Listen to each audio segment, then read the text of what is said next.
Bonjour à toutes et bonjour à tous, bienvenue dans cette nouvelle vidéo, nous allons parler de Ultra. Alors avant de continuer, j'aimerais juste rappeler un petit peu le but de ces vidéos. Le but de ces vidéos, c'est de vulgariser une crypto-monnaie pour voir, ou pas, si elle est intéressante à trader, d'accord? Et surtout, pourquoi? Quel est son centre d'application? Si on croit dans un projet d'une crypto-monnaie, il n'y a pas de raison de pas s'y intéresser. C'est un monde qui est extrêmement fertile, avec des dizaines de milliers de projets, ok? On peut forcément trouver des projets qui nous sont propres. Aujourd'hui, on va parler de Ultra. Pourquoi? J'avais déjà traité le sujet. Eh bien parce qu'il y a eu énormément de changements. Déjà, il y a eu le flash crash du Bitcoin. Ce flash crash nous a rappelé qu'il n'y avait pas que le Bitcoin dans la vie et qu'il y avait d'autres crypto-monnaies qui valaient le coup. Il y a des crypto-monnaies qui font 70%. Ultra en fait partie, ok? Elle a fait plus de 70% depuis le flash crash. En plus de ça, on peut voir du Cardano, du Solana, des crypto-monnaies qui sortent un petit peu du lot.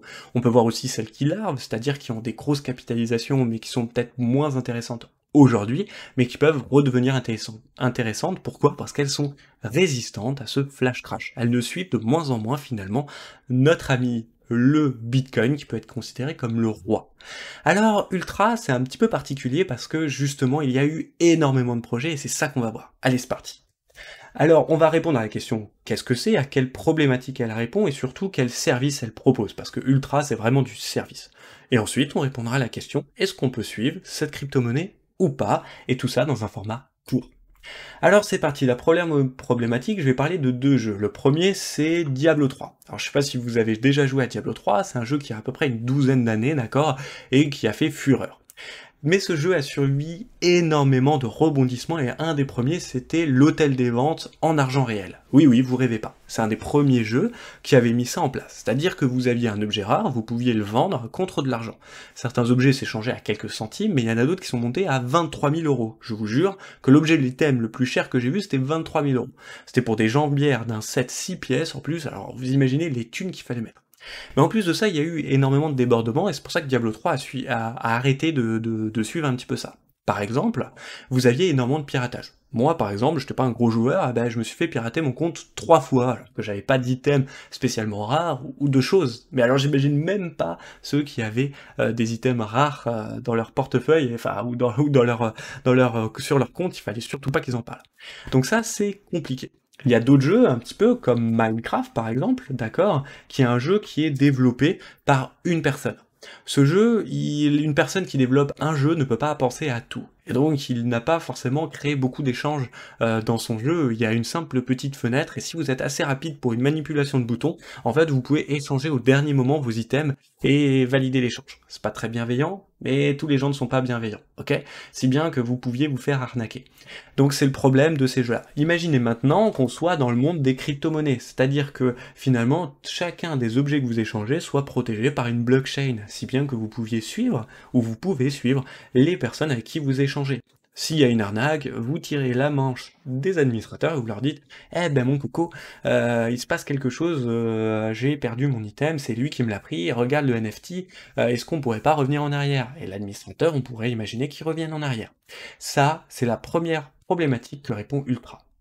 Sauf qu'aujourd'hui, Ultra s'attaque à beaucoup plus large, à beaucoup plus grand, à beaucoup plus ambitieux, à Steam directement, qui est une des plus grandes plateformes de jeux vidéo de cette année, mais finalement de 10 ans en arrière, d'accord? Vous pouvez acheter des jeux vidéo, échanger, il y a même des histoires de trophées, de récompenses, et on va voir comment Ultra va décider un petit peu de détrôner Steam avec des nouveaux projets. Et c'est pour ça que je vous en parle aujourd'hui. Le premier, c'est en tant qu'utilisateur. Vous pouvez non seulement acheter des jeux vidéo, mais aussi les vendre. Si bien imaginez que vous avez un jeu vidéo, vous y jouez pendant une dizaine d'heures, vous vous rendez compte qu'il ne vous plaît pas, c'est pas forcément le jeu sur lequel vous voulez passer longtemps, et ben vous le vendez sur un système d'échange, en fait, finalement, de jeux vidéo en crypto-monnaie, et vous avez des jeux d'occasion, et vous les échangerez, et ça sera victime de l'offre et de la demande. Rien que ça, je trouve que c'est génial. Le deuxième aspect qui m'intéresse le plus, c'est la rémunération au plus juste des développeurs. Il faut savoir qu'aujourd'hui, le monde des jeux vidéo avec les développeurs, même si effectivement on voit des jeux tels que Minecraft qui sortent un petit peu du lot, qui ont été codés par des personnes, il faut savoir que ces personnes le font au début totalement bénévolement. Et des jeux comme Minecraft, qui font autant fureur, c'est rare finalement. Et donc une rémunération au plus juste des développeurs permettrait finalement Juste qu'on soit sûr qu'il y ait de plus en plus de jeux faits par des gens qui ont des idées et pas par des structures et des plateformes extrêmement riches qui ne penseraient qu'au profit, c'est-à-dire qu'ils vous proposeraient un jeu avec 6 heures de durée de vie et puis vous en satisfez, sauf que vous en satisfaisez, pardon, sauf que vous avez payé 50 euros, donc faut imaginer que derrière ça peut-être que finalement les grosses sociétés sont engluées là-dedans, d'accord? Donc ça nous permettrait un petit peu de nous désengluer de ça. Pour parler de rémunération plus juste et avoir des chiffres, aujourd'hui il y a 150 développeurs qui signalent avoir envie de se mettre dans le projet Ultra et qui seraient rémunérés à hauteur de 85% de la vente finalement de jeux. Faut savoir que Steam aujourd'hui propose 80% de rémunération pour les développeurs, sauf que les développeurs sont souvent des grosses plateformes. Pareil pour la gestion de la pub. Si j'ai mis TF1, c'était une petite blague, mais sachez que il y aurait une gestion meilleure de la pub. Aujourd'hui sur Steam par exemple, si vous tapez, c'est un petit peu comme sur Google, si vous tapez chaussures, vous allez avoir pendant des semaines des propositions de sites de vente de chaussures. Et les sites, c'est quoi? C'est des sites qui ont payé. Donc vous, utilisateurs, lecteurs de pub, victimes, vous êtes finalement victime des pubs et vous n'avez pas le choix de la pub que vous regardez. Ici, on imagine que l'utilisateur non seulement a la gestion de la pub, mais les développeurs aussi. Rien que ça m'intéresse. Ensuite, question application. Il y a une appli qui est sortie, d'accord, ou sur laquelle vous pouvez spéculer sur l'achat et la vente de jeux vidéo, justement, c'est assez rigolo, ou sur laquelle il y a un wallet, ça existe depuis un petit moment, et une marketplace. La marketplace permet quoi? Permet d'échanger des items de jeux vidéo, d'accord, des objets. Si vous avez de la chance et que vous tombez sur un objet rare, ben vous pouvez l'échanger. On l'a vu un petit peu avec l'hôtel des ventes de Diablo 3. Sauf que là, ça sera réglé par la marketplace. Il y a aussi un autre effet qui se coule à tout ça, c'est que vous jouez à un jeu vidéo pendant, je sais pas, une centaine d'heures, vous êtes content, vous avez développé votre personnage, et puis vous voulez changer de jeu. Le truc, c'est que ça vous dégoûte, parce que vous n'avez pas de jeu, enfin ça vous embête d'avoir perdu une centaine d'heures de jeu. Bah là, il faudrait imaginer que vous allez pouvoir vendre vos items sur la marketplace et en plus vendre votre jeu pour vous racheter un nouveau jeu, ok? Et en plus dans le jeu racheter des nouveaux items. Rien que ça, c'est super intéressant. Par contre, il va falloir que Ultra fasse attention parce qu'il y a un système qu'on appelle le pay to win, c'est-à-dire plus vous payez, plus vous devenez puissant. Il y a beaucoup de jeux qui utilisent cette méthode de rémunération en jeu en fait, à l'aide de micro-achats de 1, 2, 3 euros. Le problème c'est que ces micro-achats, quand ils se transforment en centaines et centaines et centaines d'euros, vous avez des personnages qui n'y connaissent rien au jeu et qui sont absolument ce qu'on va appeler surstuffés et qui vont vous mettre la branlée. Et ben du coup, il va falloir que Ultra fasse très attention à ça. Bien sûr, il y a aussi un système de minage avec votre PC de gaming, parce qu'il faut savoir que les PC de gaming sont généralement des PC assez puissants, et ben là vous allez pouvoir miner et valider un petit peu Ultra, et donc être rémunéré pour ça. Et le dernier truc, pour un petit peu lier tout ça, c'est un système d'affiliation et de e-sport, c'est-à-dire de paris sportifs, de compétition dans le domaine de e-sport. La France est un petit peu en retard, avec Ultra, peut-être qu'elle pourrait se lancer là-dedans, et rien que ça, c'est super intéressant. Pour tous ceux qui connaissent le monde des jeux vidéo, je peux vous dire que c'est extrêmement intéressant, et pour tous ceux qui ne le connaissent pas, sachez qu'il s'attaque à un géant, et c'est ce qu'on va voir. Alors déjà, les partenaires.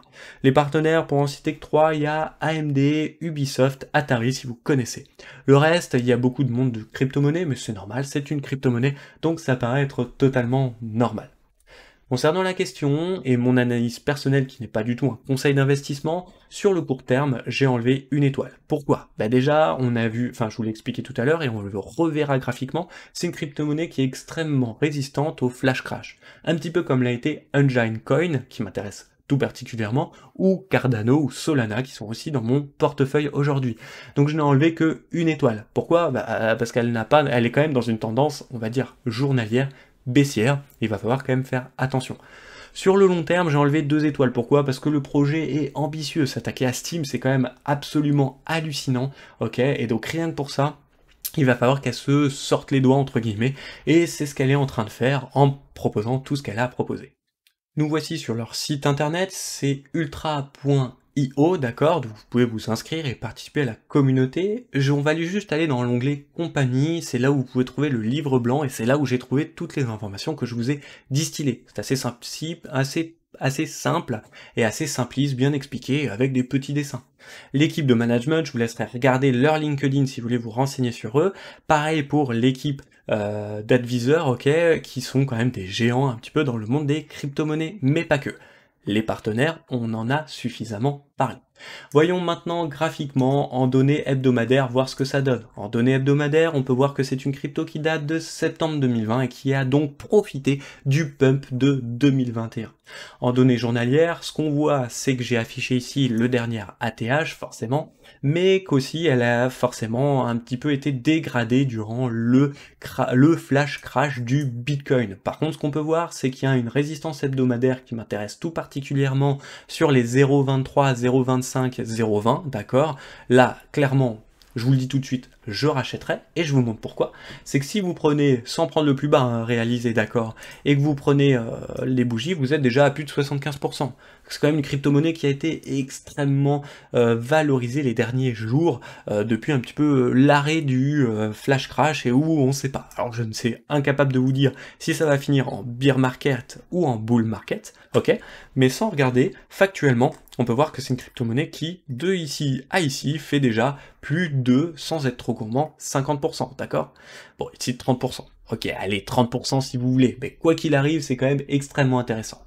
Il y a une zone à surveiller, c'est les 43-45, il va falloir reprendre en clôture journalière pour espérer les reprendre, faire un petit pullback dans cette zone et aller chercher nos dernières ATH et nous régaler. Si vous prenez ça à 0,23 et que vous allez sur les dernières ATH, vous faites juste 200%. C'est quand même extrêmement intéressant de voir un petit peu le potentiel qu'il y a derrière cette crypto-monnaie.